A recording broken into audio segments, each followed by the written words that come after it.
इस दफ़ा तो वो तमाम हदें ही पार कर गए हैं। लीक जो है वो हमारे सामने आई है कि इनको पहले ये कहा गया था कि आपने 36 घंटे तक रिपोर्ट नहीं करनी है और फिर आहिस्ता-आहिस्ता उसके हुँ। बाद पाकिस्तान पे इल्ज़ाम लगाना है। जी। का कल्ट है हिंदुत्व का, उसके जितने फॉलोअर्स, उसके जितने डिसाइपल्स और भक्त हैं, वो जंग चाहते हैं और वो जंग उनको अगर नहीं मिलेगी, तो अब मोदी के हुँ। ऊपर बहुत बड़ा प्रेशर है। भारत की दाखिली और सिफारती महाज पर शदीद हजीमत के बावजूद मोदी हुकूमत की इश्तियाल अंगेजी और धमकियों का सिलसिला तो जारी है ही।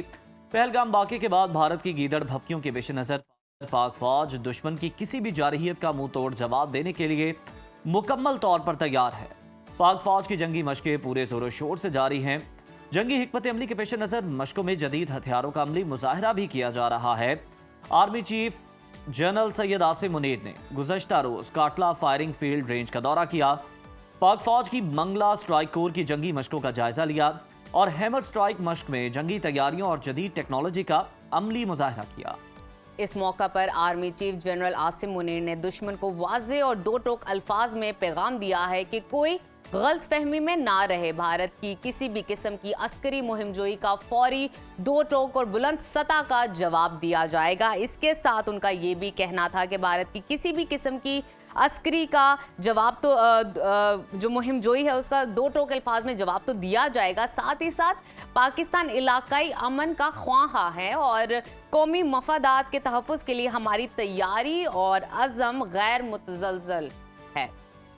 पहलगाम हमले के बाद से जारी पाक भारत कशीदगी को कम कराने के लिए आलमी बरादरी सरगर्म है। अमरीकी वज़ीर ख़ारजा ने वज़ीर आज़म पाकिस्तान शहबाज शरीफ और भारतीय वज़ीर ख़ारजा से टेलीफोनिक राब्ते किए हैं। उन्होंने दोनों ममालिक पर जोर दिया कि कशीदगी कम करने के लिए मिलकर काम करें। उधर अमरीकी महकमा ख़ारजा ने पाकिस्तान के मौक़िफ़ की तायीद करते हुए पहलगाम वाक़े की गैर जानिबदाराना तहकीकात का मुतालबा कर दिया है। सऊदी अरब ने दोनों ममालिक को कशीदगी से गुरेज करने और अपने तनाज़ाती सतह पर ही हल करने का मशवरा दिया है, जबकि कुवैत का ये कहना है कि दोनों मुल्क तहम्मुल और बर्दाश्त का दामन थामें और कशीदगी से हद्दुल इम्कान बचने की कोशिश करें। नाजरीन, इसी तमाम सूरत हाल पर बात करने के लिए हमारे साथ मौजूद हैं माहिर आलमी अमूर शाजिया चीमा साहिबा। बहुत शुक्रिया आपके वक्त का। मैं आपसे ये जानना चाहूँगी, पहलगाम हमले पर मोदी हुकूमत की दाखिली और सिफारती सतह पर नाकामी खुलकर सामने आ गई है। मोदी सरकार अपनी हजीमत को मिटाने के लिए ख़त को जंग की जानिब धकेलने की कोशिश कर रही है। भारतीय जारहियत खित्ते के अमन के लिए कितना बड़ा खतरा है, इस पर जरा वजाहत कीजिएगा। हिंदुस्तान हमेशा से उसका पाकिस्तान की तरफ जो रवैया है वो बहुत जारहाना रहा है, लेकिन इस दफ़ा तो वो तमाम हदें ही पार कर गए हैं। इस हिंदुत्व और मोदी गवर्नमेंट के इस तनाज़ुर में, और ख़ास तौर पे जब भी इलेक्शन होने होते हैं, हमारे नाज़रीन के लिए ये बहुत इम्पोर्टेंट है कि इंडिया जी। में इलेक्शन होने होते हैं और अगर गवर्नमेंट बीजेपी की हो तो इस तरह का कोई ना कोई जो है वो सिनेरियो क्रिएट होना एक बहुत नॉर्मल बात है। जी। लेकिन बहरहाल जंग जो है वो किसी सूरत एक नॉर्मल चीज़ नहीं है, हम उसको नॉर्मेलिसी तो नहीं कह सकते। तो हम्म। अब इतना ज़्यादा बीजेपी ने और मोदी गवर्नमेंट ने इंडिया के अंदर जंग का माहौल क्रिएट कर दिया है। अल जज़ीरा पे एक रिपोर्ट शाये हुई है कि पहलगाम अटैक की रोशनी के लिए में 20 गाने जो हैं वो बनाए गए हम्म। और बाकायदा उन गानों की लिस्ट मौजूद है, उन गानों के लिरिक्स मौजूद हैं कि वो कितने इंस्टिगेट करने वाले हैं, वो कितने ज़्यादा मुसलमानों के खिलाफ दुश्मनी और नफ़रत फैलाने वाले हैं, और इतना तमाम प्रोपेगेंडा करके अब उसको ये समझ में नहीं आ रहा है। और जो लीक जो है वो हमारे सामने आई है कि इनको पहले ये कहा गया था कि आपने 36 घंटे तक रिपोर्ट नहीं करनी और फिर आहिस्ता-आहिस्ता हम्म। उसके बाद पाकिस्तान पे इल्ज़ाम लगाना है। मैं सारी बातें इसलिए कर रही हूँ कि इन्होंने एक पूरी सिचुएशन क्रिएट की, सही। जिसके अंदर इन्होंने आहिस्ता-आहिस्ता पाकिस्तान पर इल्ज़ाम लगाना था और इस इल्ज़ाम को इस तरह से लगाना था कि पूरी दुनिया जो है वो पाकिस्तान की तरफ उँगलियाँ उठाए। लेकिन हम्म। पाकिस्तान की जो फ़ॉरेन पॉलिसी है, पाकिस्तान की जो जितने भी डिप्लोमैटिक एफ़र्ट्स हैं, और ख़ास तौर पे हमारी जो इंटरनल हमारा अपना मीडिया, एकेडेमिया, इंटेलिजेंसिया, हमने जिस तरह से इस सिचुएशन को रिएक्ट किया है और हैंडल किया है, हम्म। ये करने में तो वो कामयाब नहीं रहा, और ये बुरी तरह से उसके ऊपर बैकफायर कर गया है कि अब इस सिचुएशन को मैंने कैश कैसे करवाना है। अब अपने ही 26 लोगों की लाशों के ऊपर मैंने अब सियासत कैसे करनी है? हम्म। ये तो मेरा सारे का सारा काम जो है वो गड़बड़ हो गया है। तो अब वहाँ पे शदीद मखमसा ये पाया जाता है कि जो उसके अपने भक्त हैं, क्योंकि सारे हिंदुस्तानी भी जंग नहीं चाहते हैं। ये तो एक कल्ट है ना, बिल्कुल। जी। बीजेपी का कल्ट है हिंदुत्व का। उसके जितने फॉलोअर्स, उसके जितने डिसाइपल्स और भक्त हैं, वो जंग चाहते हैं, और वो जंग उनको अगर नहीं मिलेगी, तो अब मोदी के हम्म। ऊपर बहुत बड़ा प्रेशर है। मोदी हर सूरत अब ये कोशिश कर रहा है। आपने उसके इंटरनल पॉलिटिक्स में देखा होगा कि कल उसने एक यू टर्न लिया है, और ये बात थोड़ी इररेलेवेंट लग रही है, लेकिन ये बहुत रेलेवेंट है इस सिनेरियो में। उसने हम्म। यू टर्न लेकर कहा है कि मैं इंडिया के अंदर जो मर्दमशुमारी कराऊंगा उसमें जात का खाना रखा जाएगा, मैं कास्ट सेंसस कराने लगा हूँ। ये दोनों बहुत इररेलेवेंट बातें हैं आपस में, हम्म। लेकिन इंडिया के अंदर ही एक बहुत बड़ा इशू है। और अब इंडियन मीडिया जो है वो जंग की बात कम और कास्ट सेंसस की बात ज्यादा कर रहा है। और हम्म। उससे भी ज्यादा हैरत की बात यह है कि ये कास्ट सेंसस की बात जो है ये कांग्रेस का टॉकिंग पॉइंट है। कांग्रेस की पूरी सियासत जात की मर्दमशुमारी के ऊपर टिकी हुई। तो हम्म। आप इस बात से अंदाजा लगाएं कि मोदी ने ये सारा कुछ जो है वो अपनी इंटरनल पॉलिटिक्स के लिए किया था। और हम्म। इंटरनल पॉलिटिक्स में चूंकि बिहार के इलेक्शन और अपने राज्यसभा के इलेक्शन से पहले उसका ये पूरे का पूरा प्लान चौपट हो गया है। तो चौपट होने के चक्कर में उन्होंने with in days, with in 72 hours अपना सेकंड टॉकिंग पॉइंट मार्केट में लॉन्च कर दिया है। यानी तो शाज़िया हमारे साहिबा, लिए इस नज़र बात का यही आता है एनालिसिस कि बहुत ही सारी जो है वो सियासी अज़ाइम जो है वो हासिल करने की कोशिशें हैं, और अगर हम देखें तो अपने कंट्री के लिए नहीं, अपने वतन के लिए उन्हें फेस सेविंग नहीं चाहिए, बल्कि उसे अपनी सियासत के लिए, अपनी जमात बीजेपी के लिए मोदी को फेस सेविंग चाहिए। ज़रा ये भी फरमाइएगा कि पाकिस्तान और भारत के दरमियान जो बढ़ती कशीदगी है, इस पर हम देख रहे हैं कि आलमी बरादरी भी सरगर्म हो चुकी है, राब्तों का सिलसिला भी चल रहा है।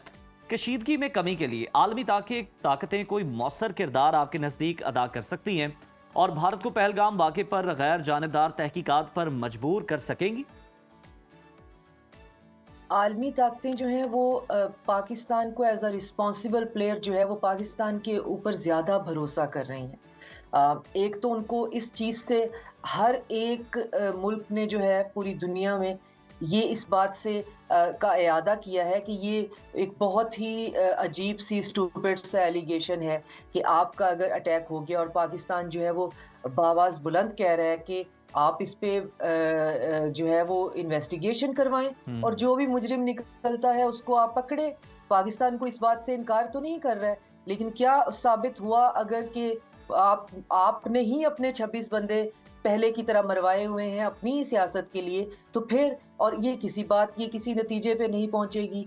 तो आलमी ताकतें जो हैं वो कह तो यही रही हैं डिप्लोमेटिक स्फेयर में कि दोनों मुल्क जो हैं वो रिस्ट्रेन करें, लेकिन पाकिस्तान पे इस हम्म। बात का भरोसा ज्यादा कर रही है, क्योंकि पाकिस्तान एक ज्यादा सेन मुल्क है, और इंडिया उसके मुकाबले में एक डायरेक्शनलेस और हम्म। अपना इंटरनल पॉलिटिक्स ड्रिवन और ख़ास तौर पे हाइपर नेशनलिस्टिक एजेंडा के साथ, हिंदुत्व एजेंडा के साथ रखने वाला एक न्यूक्लियर स्टेट है, जो कि बहुत बिल्कुल। डेंजरस बात है।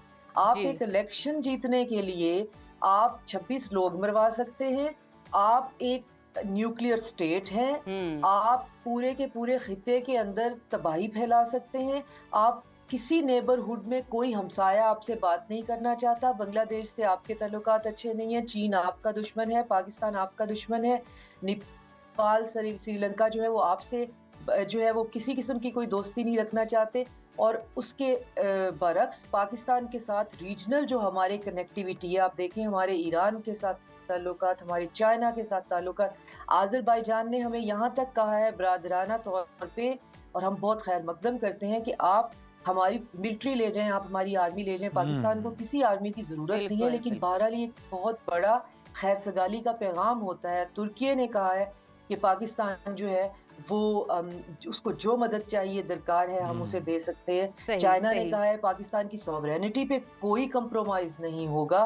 तो इंडिया ने को सब यही कह रहे हैं कि ये जो पागलपन है इसको किसी नतीजे पे पहुंचना चाहिए। तो मैं तो यही एडवोकेट कर रही हूँ कि अब इंडिया इस बात को भूलकर जात पात की सियासत में घुसना चाह रहे हैं। हम्म। उनके लिए ये हम्म। एक इवेंट था। पाकिस्तान को इसका पीछा नहीं छोड़ना चाहिए। हमें यूनाइटेड नेशन के सिक्योरिटी काउंसिल चार्टर 24 2 सेक्शन 4 के में जाके बाकायदा रिपोर्ट कर देनी चाहिए, जिसमें हमारे पास राइट है कि जब कोई मुल्क आपके ऊपर कोई बहतान लगाता है, इल्ज़ाम लगाता है जी। और साथ में उसके जंग अटैच कर देता है और साथ सही। में आप पर ये बात करता है कि इस इल्ज़ाम के नतीजे में मैं आप पर जंग मुसल्लत कर दूँगा, तो यूनाइटेड नेशन सिक्योरिटी काउंसिल हमें राइट देता है कि हम उसके अगेंस्ट जाके मुकदमा जो नो है वो डाउट शाजिया दर्ज साहिबा, ये करा सकते हैं। बेबुनियाद तो हमें अब इस एलिगेशंस हैं बात का जो पीछा भारत नहीं की छोड़ना जानिब से चाहिए। पाकिस्तान पे लगाए गए हैं। कुछ देर पहले आप तज़किरा कर रही थी इस चीज़ का कि भारत का झूठा बयानिया आलमी सतह पर कोई भी तस्लीम करने के लिए तैयार नहीं है। क्या भारत की बढ़ती हुई इश्तियाल अंगेजी और गीदड़ भपकियां इस बात का सबूत नहीं कि नई दिल्ली सफारती महाज पर बुरी तरह तनहा हो चुका है? इस पर क्या कहेंगी? वो सफारती महाज पे बुरी तरह से तनहा हो गया और ये इंटरनेशनली यहाँ इवन यूरोप में बैठे हुए भी जो है वो बात हो भी रही है और डिस्कस भी हो रही है जहाँ तक, क्योंकि दुनिया में और बहुत कुछ इस वक्त हो रहा है और जो जी। पॉलिटिक्स है, इंटरनेशनल पॉलिटिक्स, उसके प्लेटर पे और बहुत कुछ है। तो जितना थोड़ा बहुत जो टाइम और कवरेज और इसकी तरफ जो है वो तवज्जो दी जा रही है इस इवेंट की तरफ, ये कोई दुनिया का बहुत बड़ा इवेंट एज सच वैसे भी कंसीडर नहीं हो रहा जितना कि इसको इंडिया ने हाइप दी हुई है। तो उसमें यही कहा जा रहा है कि ये इंडिया को जो है उसको सेनली जो है वो इसमें देखना चाहिए और ये बात हो रही है कि आप विदाउट किसी भी सबूत के, विदाउट किसी भी इन्वेस्टिगेशन के इंडियन ऑक्युपाइड कश्मीर के अंदर 2000 बंदा जो है वो आपने अरेस्ट कर लिया और उस पर सुनने में आया है कि बेतहाशा उनके ऊपर बकायदा टॉर्चर किया जा रहा है, उनकी फैमिली जो है वो प्रोटेस्ट कर रही है। तो आप कलेक्टिव पनिशमेंट पे भी आ गए हैं आप वहाँ पे और वीडियोस जो वायरल हो रही हैं जो कि इस इवन यूरोपियन सोशल मीडिया तक भी पहुँच रही हैं, वो ये कि वहाँ पे फैमिलीज जो हैं कश्मीर के अंदर, बीवी वहाँ की है, मियाँ जो है वो पाकिस्तान से है, पाकिस्तान से बच्चे जो हैं, दादा दादी जो हैं, क्योंकि इंडियन ऑक्युपाइड कश्मीर जो है और वो पाकिस्तानी कश्मीर जो है, दोनों के दरमियान लोगों में रिश्तेदारियां हैं। आप उनको 24 घंटों के अंदर कह रहे हैं जी बाहर निकल जाएं और लोग बेचारे छोटे छोटे बच्चे रोते हुए छोड़कर, बहुएं जो हैं वो बूढ़े सास ससुर छोड़कर, क्योंकि वो वहाँ ब्याही हुई थी, वो वहाँ से आपने उनको 24 घंटों के अंदर वहाँ से निकलने के लिए कह दिया। लोग हॉस्पिटल, बिल्कुल आप सही कह रही हैं कि इस तरह की बेबुनियाद चीजों को जवाब बनाकर गैर इंसान भी चल रहा है, कलेक्टिव पनिशमेंट का सिलसिला भी जारी है भारत की तरफ से। बहुत शुक्रिया शाजिया चीमा साहिबा, आप अपना तज्जिया दे रही थी।